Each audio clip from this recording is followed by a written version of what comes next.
Sometimes I sit and wonder that how did language, something meant to connect us, end up dividing us so much? We, the people of India, a country of over a billion hearts, thousands of dialects, and hundreds of regional tongues, we have this beautiful, chaotic linguistic heritage. Every few kilometers, words change, accents shift, and even some words take a whole new flavor. It's magically real. But lately, I have been seeing something that bothers me. We are fighting not to preserve our languages, but to prove which one is superior. We are spending hours, energy, even politics arguing over whether English should dominate or whether our regional language. Like, I'm quite shocked to see people arguing over Hindi as the mother tongue or our regional languages. And in this noise, something truly important is getting lost: personal growth. Growth, global growth. You see, English isn't our enemy, nor is Hindi or Tamil or Bengali or Marathi. The real problem is when we let ego take the place of evolution. There's a reason English is called a global language. It's not because it's better or it sounds more classy. It's because the world choose it as a bridge, a medium through which people from different uh, countries like Japan to Jamaica, France to Fiji can communicate, trade, and collaborate. So when I travel, I don't see English as a symbol of colonial history anymore. I see it as a tool, a global key that opens door to opportunities. You might disagree with me, but think about it. The internet, the technology, education, business, everything speaks English. So if a person in a small village in India learns English, suddenly the entire world becomes the classroom. They can watch a Stanford lecture. They can apply for jobs globally. They can build a startup and pitch to investors in New York or London or any part of the world.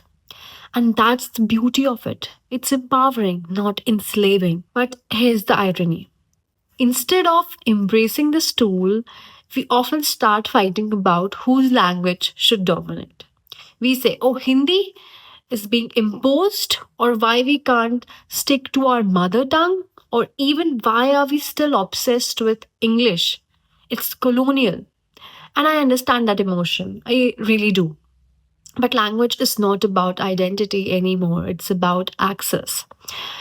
If a person refuses to learn English because they think it's not patriotic, they're not protecting their culture, they're limiting the growth. It's like refusing to use the internet because it came from the West. And I kind of find it really stupid. So we have to change our perspective. We can love our roots and still stretch our branches to touch the sky. Like, for example, let's take an example of South Korea, Japan, China.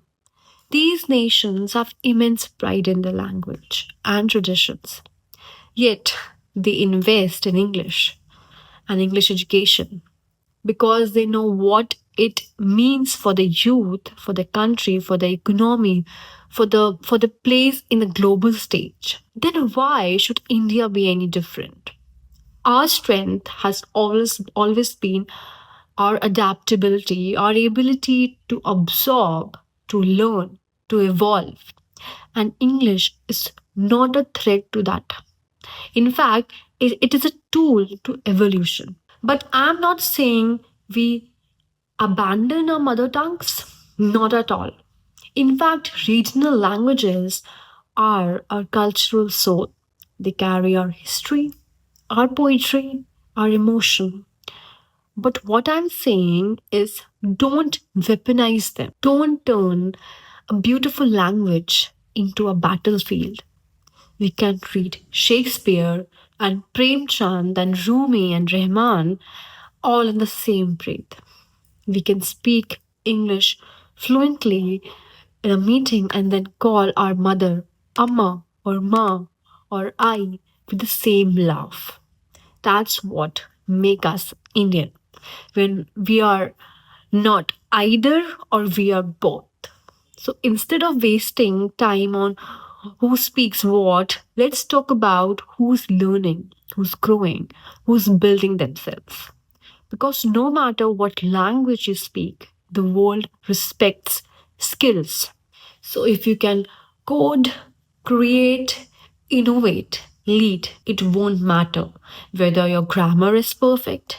But if you refuse to even try because of pride and politics, and that's not patriotism, that's self sabotage. So, to every young Indian listening to this, learn your mother tongue, respect it, love it, it's your identity, but also learn English fluently, confidently, and fearlessly because it's your passport to the world.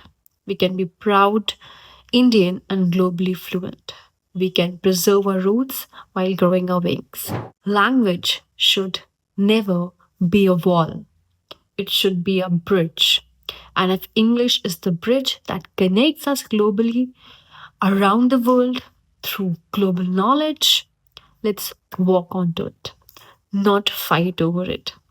Because at the end of the day, the world won't ask you what language you spoke, it'll ask what value you brought, what ideas you created, what change you made.